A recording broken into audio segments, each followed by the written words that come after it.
अस्सलाम वालेकुम दोस्तों। आज हम काम करेंगे होंडा सिटी 2023 मॉडल है ये 1.2 और ये रेस नहीं ले रही, नॉकिंग करती है।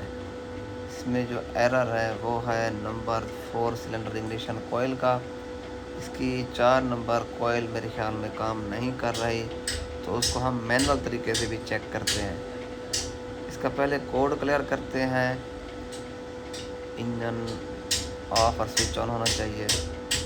ये कोड क्लियर नहीं हो रहा और चेक लाइट भी इसकी नहीं जा रही। तो अब हम चेक करते हैं कोयल को।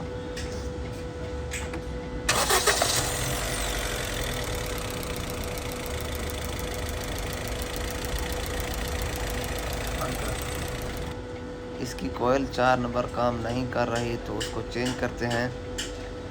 कोयल हम इसकी रिप्लेस करेंगे, उसके बाद कोड क्लियर करेंगे और गाड़ी बिल्कुल ओके हो जाएगी।